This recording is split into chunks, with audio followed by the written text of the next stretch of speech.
संत श्रोमणी आचार्य श्री 108 विद्यासागर जी महाराज के परम प्रभावक शिष्य अरहम योग प्रणेता परम पूज्य मुनि श्री 108 प्रणम्य सागर जी महाराज एवं परम पूज्य मुनि श्री 108 चंद्र सागर जी महाराज के मंगल आशीष से अरहम जीव दया भारत संस्कारित और मजबूत जैन समाज के निर्माण हेतु आर्थिक रूप से असमर्थ एवं कठिन परिस्थितियों का सामना कर रहे परिवारों के लिए कर रहा है अद्वितीय सेवा कार्य। आप सभी साधर्मी बंधुओं से अनुरोध है कि आप भी गौ ग्रास औषधि निधि कोष, बेटा बेटी शिक्षा निधि कोष, बेटा बेटी चिकित्सा निधि कोष, व्रती ब्रह्मचारी भैया दीदी निधि कोष, अपना आहार योजना और रोजी रोटी निधि कोष में 2500 रूपए प्रति माह या 1000 रूपए प्रति माह के साथ जुड़कर जीव दया और साधर्मी सेवा के इस पुनीत कार्य में अवश्य सहयोग करें। दान राशि नीचे दिए गए बैंक डिटेल्स में भेजकर रसीद के लिए 9717857614 पर अवश्य सूचित करें। अकाउंट नेम ओम अरहम सोशल वेलफेयर फाउंडेशन। संपर्क सूत्र 9717857614, 8586984787, 9810843757,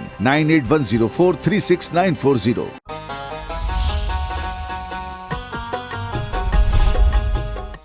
इस कार्यक्रम के पुण्यार्जक हैं प्रणम्य वाणी देवदूत। प्रणम्य गुरु की वाणी पहुँचे घर घर, सम्यक ज्ञान प्रभावना होवे घर घर। सभी प्रणम्य वाणी देवदूत के पुण्य की बहुत बहुत अनुमोदना। मात्र 12,000 रूपए वार्षिक सहयोग राशि प्रदान कर प्रणम्य वाणी देवदूत बने। अधिक जानकारी के लिए संपर्क करें।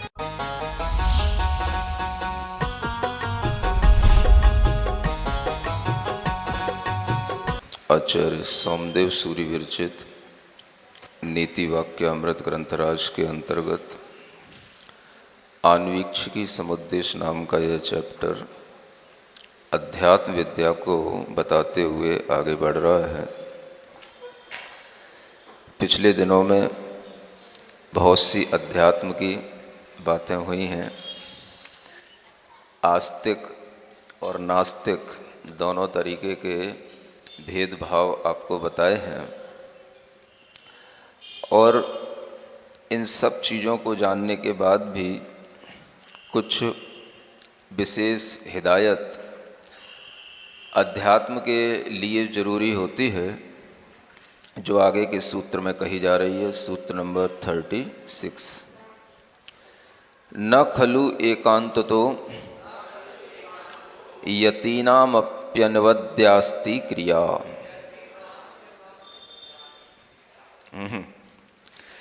इस राजनीति के शास्त्र में यतियों को भी बीच में ले आए, मुनियों को भी बीच में ले आए, क्योंकि कभी कभी महापुरुषों का उदाहरण देकर के भी आपको अपने कर्तव्य की ओर इंगित कराया जाता है। कहा जा रहा है कि यतियों की भी क्रियाएं एकांत रूप से अनवद्य नहीं होती। अनवद्य माने निर्दोष नहीं होती। यानी क्रिया जब भी करते हैं तो उस क्रिया में कोई ना कोई दोष लगने की संभावना हमेशा बनी रहती है। अनवद्य क्रिया प्रवृत्ति होने के कारण से संभव नहीं होती और जो भी निर्वद्यता आती है वो निर्वद्यता हमेशा प्रवृत्ति से निवृत्ति आने पर आती है। क्रिया जब भी कोई की जाती है तो उसमें ध्यान रखा जाता है कि कोई दोष न हो, लेकिन फिर भी दोष लग ही जाता है।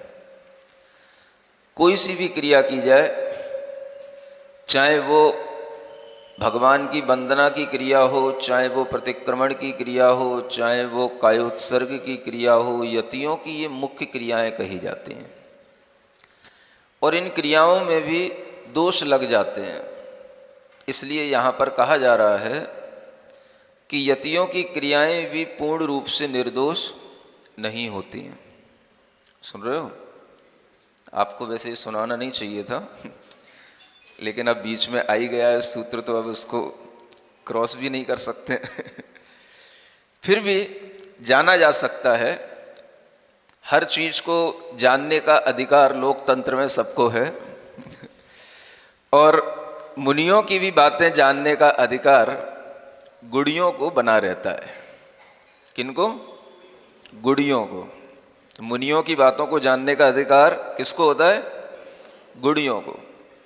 गुड़ियों के सामने मुनियों की बातें कही जा सकती हैं, अवगुड़ियों के सामने मुनियों की बातें नहीं कही जा सकती। यह सोच करके कि यहाँ पर सभी गुड़ी लोग बैठे हैं, हम मुनियों की बातें मुनि महाराज भी कह सकते हैं, नहीं तो हम इसको किसी भी तरीके से गोलमाल करके आगे निकाल सकते थे। लेकिन ये सोच करके कि गुड़ी जनों का भाव हमेशा रहता है कि गुड़ी जनों को देख हृदय में मेरे प्रेम उमड़ आवे, इस तरह का भाव जिनके अंदर रहता है उन्हीं को गुड़ी व्यक्ति कहते हैं। तो जो गुणवान होते हैं वो श्रावक भी क्यों ना हो, कोई अड़ुव्रती हो न हो, लेकिन अगर वे मुनियों के भी बारे में जानना चाहते हैं तो आचार्य कहते हैं उन्हें बताना चाहिए, क्योंकि वो गुणवान हैं, उन पर भी विश्वास करके उन्हें बताना चाहिए। तो आप लोगों पर विश्वास करके हम यहाँ कुछ बता रहे हैं कि मुनियों को कैसे भी दोष लग सकते हैं। बता दूं, जैसे आप लोग भी हमेशा पढ़ते होंगे, देखते होंगे, कई बार जैसे भक्ति की जाती है तो भक्ति करते हैं तो भक्ति में भी कायोत्सर्ग किए जाते हैं, वंदना की जाती है, अनेक ये क्रियाएं की जाती हैं। और जब भी कोई कायोत्सर्ग किया जाता है तो उस कायोत्सर्ग में करने के बाद में, भक्ति करने से पूर्व में ये बोला जाता है, इच्छामि वंते सिद्धवत्ति काउ सग्गो कहो तस्सालोच्यं। ये बोलते हैं ना, ये क्या बोलते हैं, सुन लेते हैं, आप जैसा बोलते हैं ऐसा हम भी बोल लेते हैं। लेकिन बोलने वाला जानता है कि ये क्या बोला जा रहा है, क्यों बोला जा रहा है ना। जैसे मान लो छोटी सिद्ध भक्ति की, सिद्ध भक्ति कायोत्सर्गम करोम्यहम्, और सिद्ध भक्ति का कायोत्सर्ग किया, और कायोत्सर्ग करने के बाद में फिर ये 2 पंक्तियां पढ़ने के बाद में, छोटी सी भक्ति करने के बाद में फिर ये बोलना शुरू किया, इच्छामि वंते सिद्ध भक्ति कायोत्सर्गम करोमि तस्सालोच्यं, है ना। तो अब इसका मतलब क्या है, यानी जो कायोत्सर्ग किया है उस कायोत्सर्ग को करने में भी हमारे लिए दोष लग गए। कायोत्सर्ग की एक क्रिया है निर्दोष होने के लिए, और उस कायोत्सर्ग की क्रिया करते हुए भी दोष लग जाते हैं। अब क्या करो, या तो कायोत्सर्ग में केवल, जैसे सिद्ध भक्ति का कायोत्सर्ग है तो सिद्ध भगवान याद आने चाहिए, लेकिन अगर सिद्ध भगवान की जगह कोई और दूसरी बात याद आ गई तो वो कायोत्सर्ग का दोष हो गया। जिस तरह से कायोत्सर्ग में आपको बिल्कुल सावधानी के साथ, श्वासोच्छ्वास के साथ में शरीर से ममत्व हटा करके कायोत्सर्ग करना चाहिए, वैसा कायोत्सर्ग अगर आपने नहीं किया तो वह भी सिद्ध भक्ति करते हुए भी उस कायोत्सर्ग का वह दोष हो गया है? हाँ, कायोत्सर्ग में शरीर के प्रति ममत्व का त्याग करके भगवान के गुणों में अपना मन लगाते हुए, अपने शरीर से भिन्न महसूस करते हुए वो कायोत्सर्ग करना। तो अगर इस तरह की क्रिया नहीं हो पाई और आपने केवल 9 बार नमोकार मंत्र पढ़ करके अपना काम चला लिया, तो वो क्रिया तो हुई लेकिन वो अनवद्य नहीं हुई। क्या बोलते हैं इसको, एक शब्द याद कर लो, अनवद्य। अनवद्य माने होता है निर्दोष, और सावद्य माने होता है सदोष। सुन लिया कि नहीं, अनवद्य माने निर्दोष, अनवद्य कह लो या निर्वद्य कह लो, एक ही बात है। निर्दोष के लिए निर्वद्य भी कहा जाता है, अनवद्य भी कहा जाता है, और सदोष के लिए सावद्य। यानी वो क्रिया आपकी निर्दोष नहीं हुई, तो ये क्रिया भी निर्दोष नहीं होने के कारण से वहां पर फिर से एक आलोचना की जाती है, हे भगवान इच्छामि वंते काउ सग्गो कहो, मैंने कायोत्सर्ग किया तस्सालोच्यं, अब मैं उसकी भी आलोचना करते हुए पुनः सिद्ध भगवान की वो भक्ति कर रहा हूं, माने उनका स्मरण कर रहा हूं। यानी दोष जब भी मिटेंगे भगवान की भक्ति से मिटेंगे, चाहे भगवान की भक्ति प्रवृत्ति के साथ की जाए, चाहे भगवान की भक्ति निवृत्ति के साथ की जाए। दोषों में अगर आपको प्रक्षालन करना है दोषों का, तो उनका प्रक्षालन करने के लिए आपको भगवान के गुणों का स्मरण करना है, और वह स्मरण करते हुए भी आपका मन कहीं से हट जाता है या तत्काल नहीं लगता है तो वह भी उस क्रिया का वह दोष माना जाता है। समझ में आ रहा है? इसलिए क्रियाएं हमेशा एक तरह से इनमें बहुलता होती है दोष की। आप भगवान की स्तुति कर रहे हैं, भक्ति कर रहे हैं, भक्ति करते करते आपका किसी भी क्षण कोई और दूसरा स्मरण आ गया तो वह भी उस क्रिया की सदोषता हो गई। आप भगवान की भक्ति करते करते अगर मान लो भगवान के किसी और स्थान पर पहुंच करके और आपको वहां पर कोई घटना घटित हुई, वो स्थान की वो घटना याद आ गई तो वो भी दोष हो गया। मान लो आप तीर्थंकरों की वंदना कर रहे थे, आपको याद आया ये तीर्थंकर भगवान सम्मित शिखर से गए हैं मोक्ष, और आपको सम्मित शिखर की याद आई, और सम्मित शिखर की याद आते ही आपको कुछ और याद आ गया कि हम वहाँ पर गिर पड़े थे, हम वहाँ पर इस तरह से भोजन किए थे, हमें वहाँ पर ये मिले थे, हमें वहाँ पर ये दिक्कत हुई थी। ये कुछ भी याद आएगा तो ये क्या हो गया? ये उस क्रिया का दोष हो गया है? हाँ, आप अपने ध्यान से हट गए। जो उद्देश्य के साथ में आप क्रिया कर रहे थे, भगवान की वंदना कर रहे थे, वो वंदना से हट करके आपका भाव कहीं और चला गया। इसलिए यहां ये बताया जा रहा है, अब आप यूं नहीं समझना कि यहां मुनियों को दोष दिया जा रहा है। मुनियों को दोष नहीं दिया जा रहा है, मुनियों का उदाहरण देकर के आपको ये बताया जा रहा है कि जब मुनियों के साथ भी ऐसा संभव है तो फिर श्रावकों की क्या बात करें, और राजनीति में रहने वाले राजाओं की क्या बात करें। समझ आ रहा है? यानी श्रावकों की क्रिया तो निर्दोष होना और कठिन बात है, लेकिन मुनियों की क्रियाएं भी कभी कभी सदोष हो जाती हैं, और उनके लिए भी जब निर्दोषता नहीं आती है, इसीलिए कहा जाता है व्रतियों के लिए सबसे ज्यादा निर्दोष वृत्ति होती है तो वो होती है सामायिक का भाव, ध्यान का भाव। कौन सा भाव?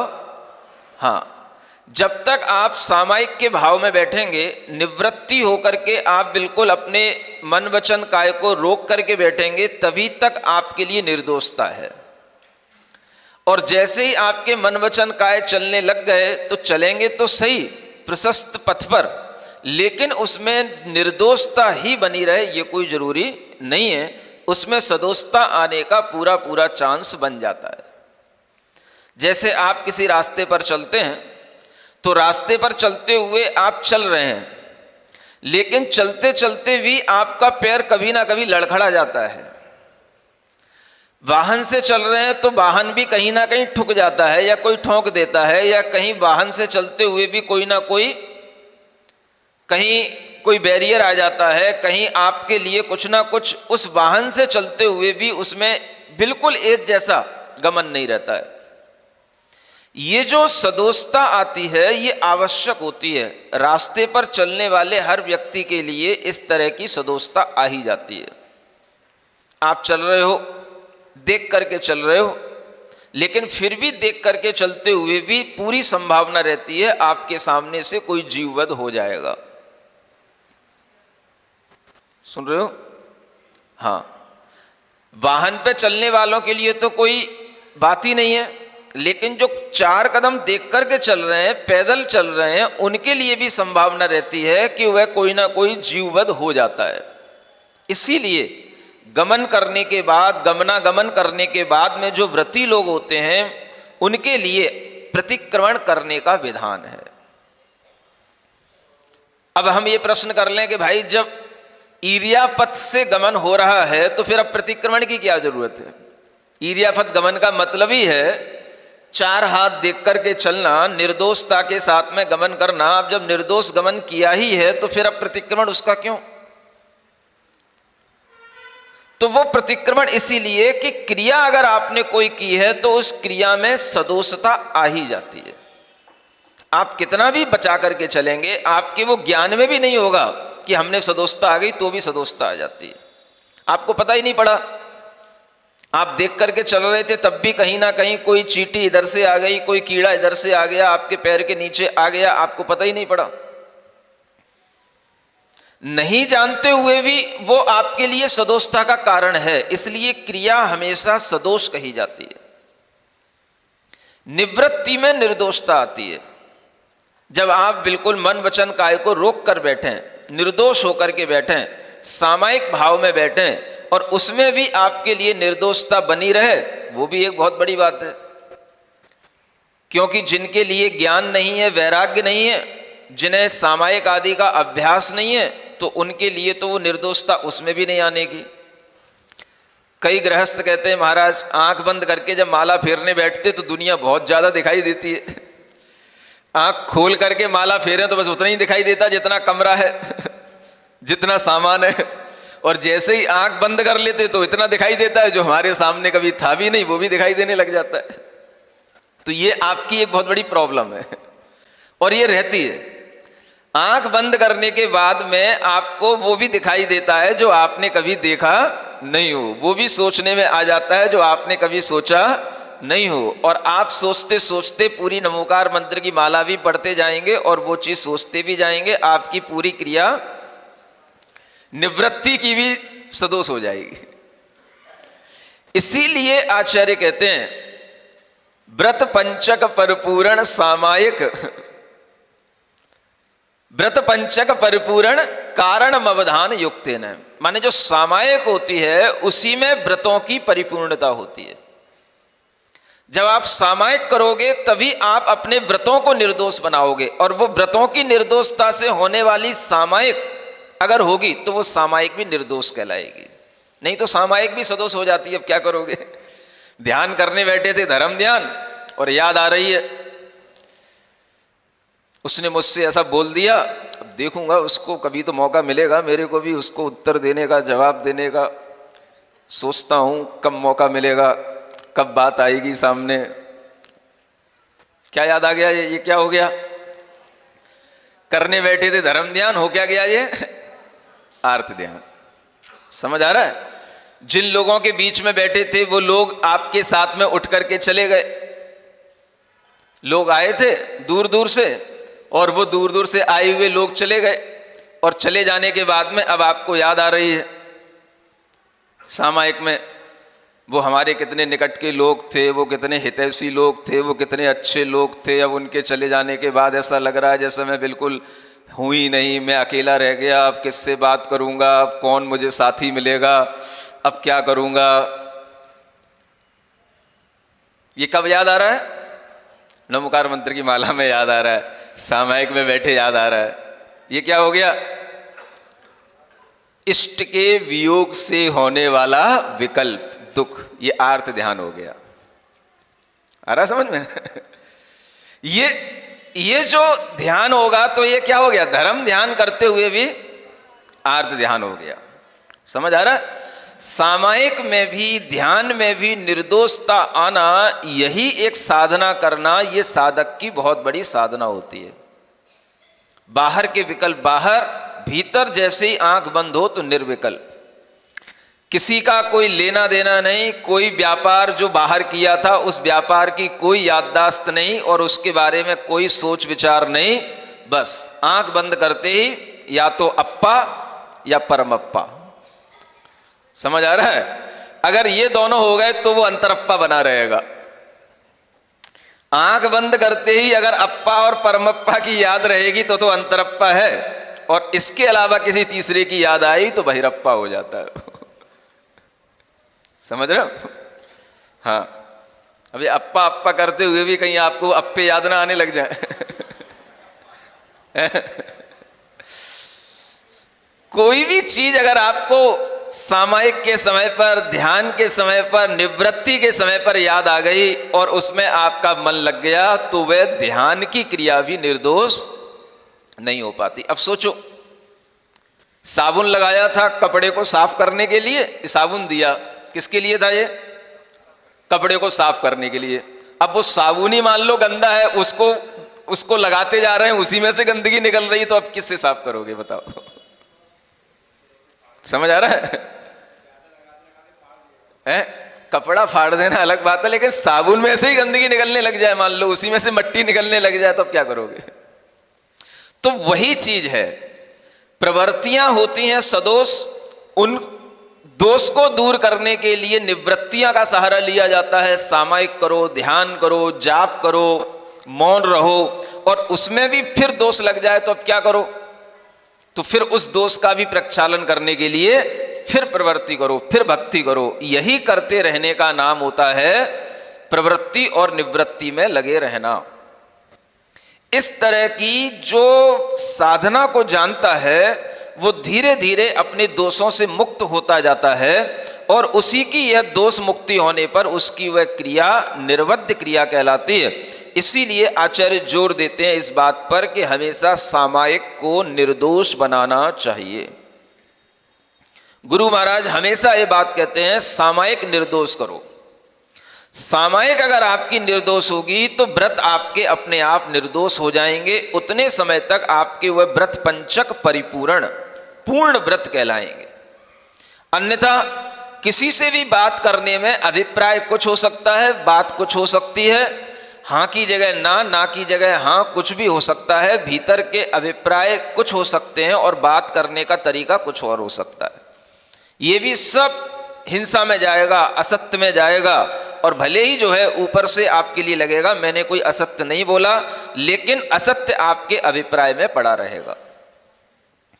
क्रिया को निर्दोष बनाना बहुत कठिन काम है। निवृत्ति को निर्दोष बनाया जा सकता है। इसलिए यहां पर कहा जा रहा है कि राजा लोग भी ये ना सोचें कि हम किसी को दंड नहीं देंगे, क्योंकि दंड देने से हमारी क्रिया सदोष हो जाएगी। नहीं, ये इसलिए यहां पर उदाहरण दिया जा रहा है, राजाओं को हमेशा दंड देना चाहिए।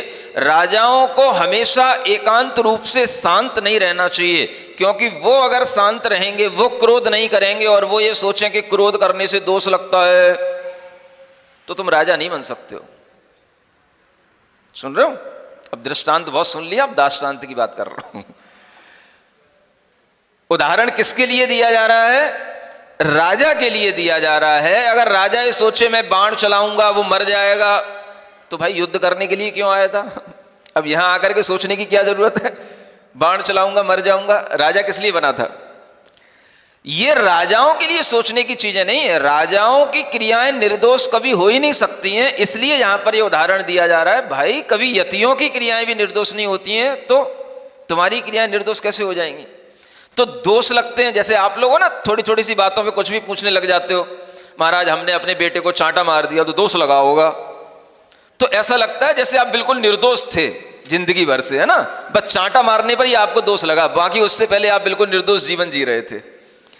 ऐसी कभी कभी बातें जब आप लोग करते हो तो मुझे लगता है कि ये बिल्कुल जन कौन सी दुनिया में जी रहे हैं, कौन सी मतलब गलत फहमी में जी रहे हैं। इनको यही पता नहीं होता है कि दोष, अरे भाई उसमें क्या दोष लग गया?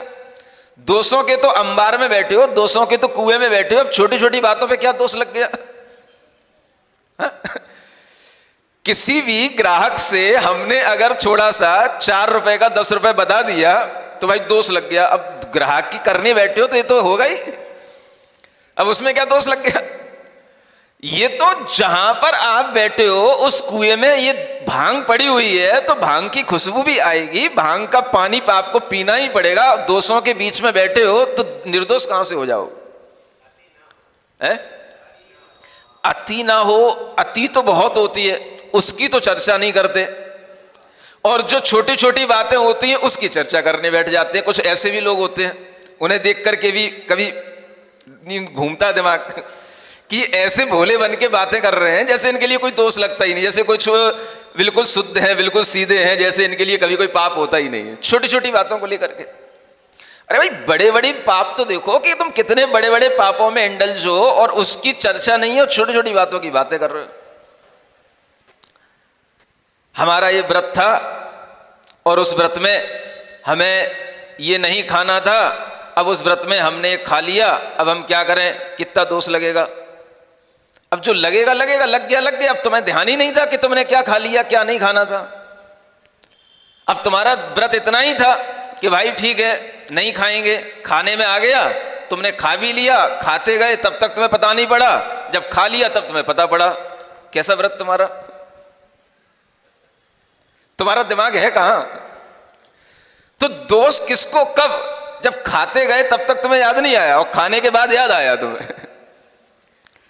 तो हमारा दिमाग ही नहीं है इस बात में कि दोष कहाँ होते हैं, दोष कहाँ नहीं होते हैं। और जब कभी आपको वो दोषों की याद आ जाए तो आपको लगे हमने दोष कर लिया, आप ये सोचें कि आप दोषों के कुंड में बैठे हैं। उस कुंड से निकलने के लिए आपको बड़े बड़े दोषों से बचना है। यहां राजा के लिए कहा जा रहा है, बड़ा कोई नेता है उसके लिए कहा जा रहा है, ये छोटी छोटी बातों पे भाई अब हमें उस राजा पर गुस्सा करना पड़ेगा, हमें उस मंत्री पर गुस्सा करना पड़ेगा, गुस्सा करने में कहीं दोष तो नहीं लगेगा। अरे भाई तुमने कोई क्रोध का त्याग कर दिया क्या? कोई साधु बन गए हो क्या? जब साधु नहीं बने हो, तुमने कोई क्रोध का त्याग नहीं किया है, कोई क्षमा का व्रत तो धारण नहीं किया है ना। बस क्रोध इसलिए नहीं करते कि भाई लोग हमें असभ्य ना समझे, बाकी कोई नियम थोड़ी ना कि क्रोध नहीं करना है। बोलो तो सही बात कह रहा हूं कि नहीं?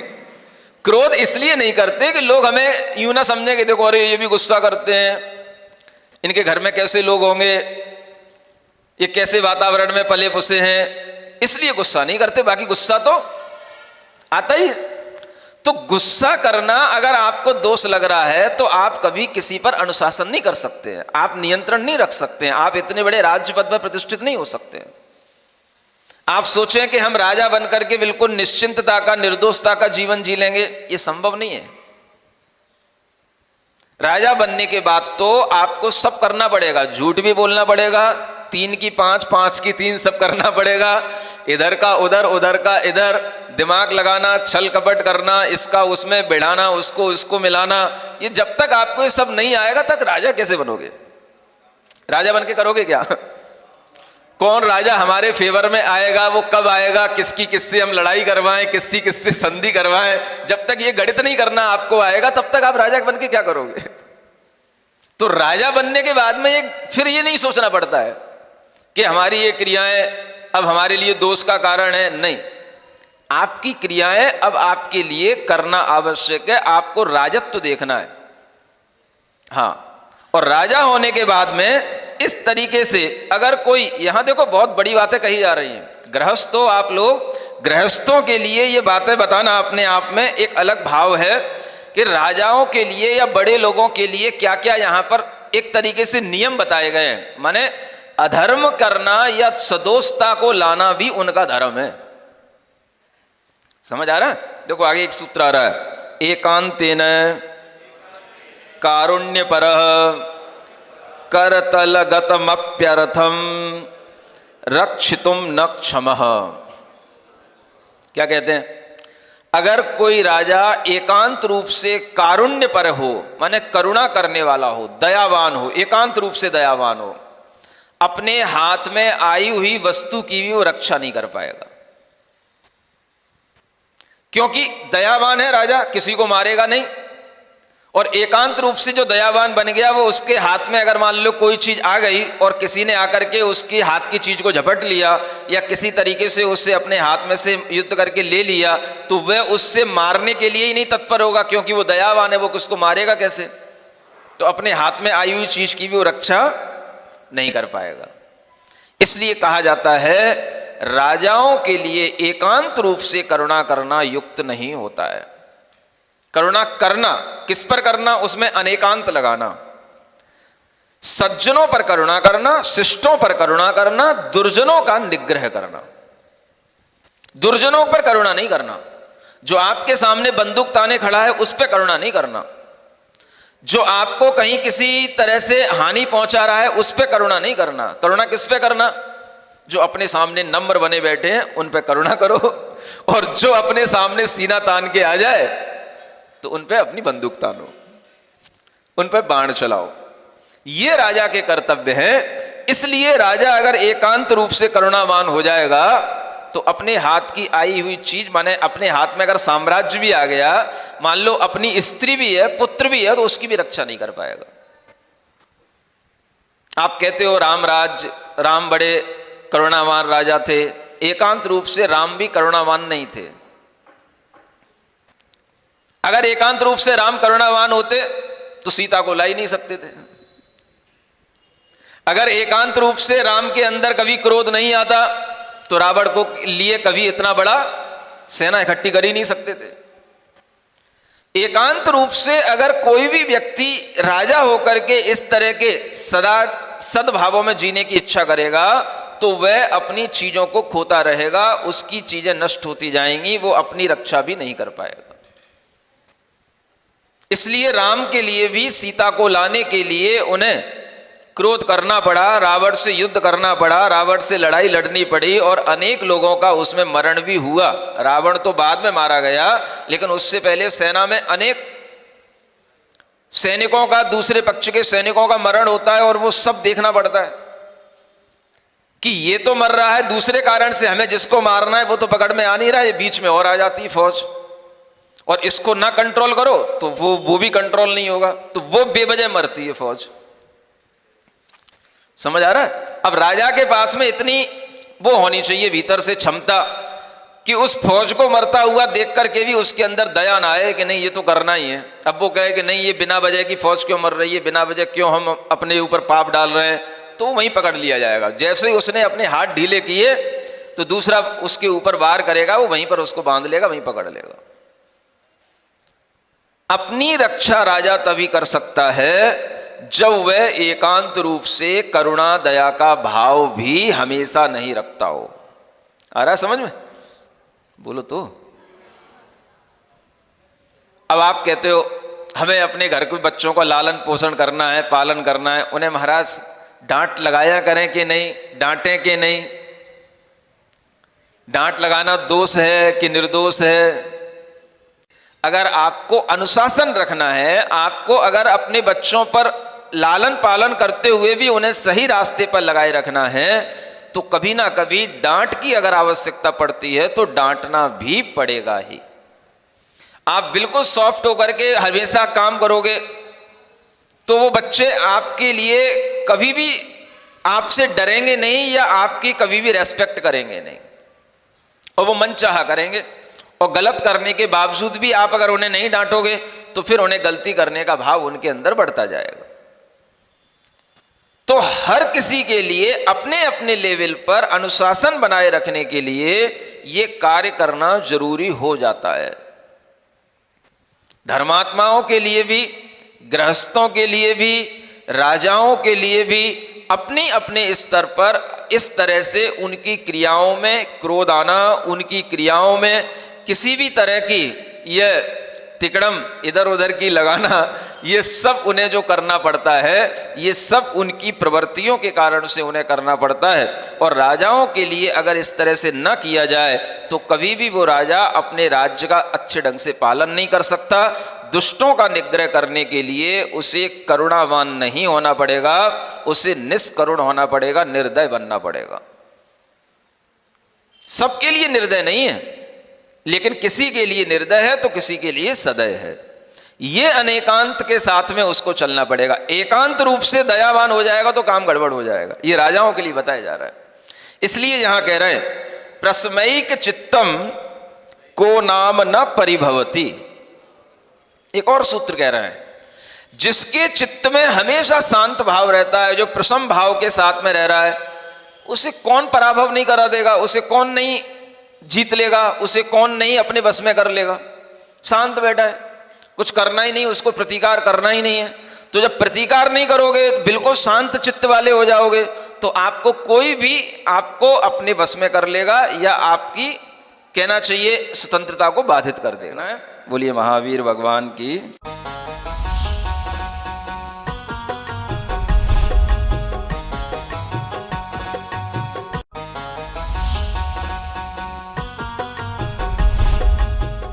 इस कार्यक्रम के पुण्यार्जक थे प्रणम्य वाणी देवदूत। प्रणम्य गुरु की वाणी पहुँचे घर घर, सम्यक ज्ञान प्रभावना होवे घर घर। सभी प्रणम्य वाणी देवदूत के पुण्य की बहुत बहुत अनुमोदना। मात्र 12,000 रुपए वार्षिक सहयोग राशि प्रदान कर प्रणम्य वाणी देवदूत बने। अधिक जानकारी के लिए संपर्क करें। परम पूज्य संत शिरोमणि आचार्य श्री 108 विद्यासागर जी महाराज के परम प्रभावक शिष्य अरहम योग प्रणेता परम पूज्य मुनिश्री 108 प्रणम्य सागर जी महाराज एवं परम पूज्य मुनिश्री 108 चंद्र सागर जी महाराज के मंगल मंगल आशीष से अरहम जीव दया भारत संस्कारित और मजबूत जैन समाज के निर्माण हेतु आर्थिक रूप से असमर्थ एवं कठिन परिस्थितियों का सामना कर रहे परिवारों के लिए कर रहा है अद्वितीय सेवा कार्य। आप सभी साधर्मी बंधुओं से अनुरोध है कि आप भी गौ ग्रास औषधि निधि कोष, बेटा बेटी शिक्षा निधि कोष, बेटा बेटी चिकित्सा निधि कोष, व्रती ब्रह्मचारी भैया दीदी निधि कोष, अपना आहार योजना और रोजी रोटी निधि कोष में 2500 रूपए प्रति माह या 1000 रूपए प्रति माह के साथ जुड़कर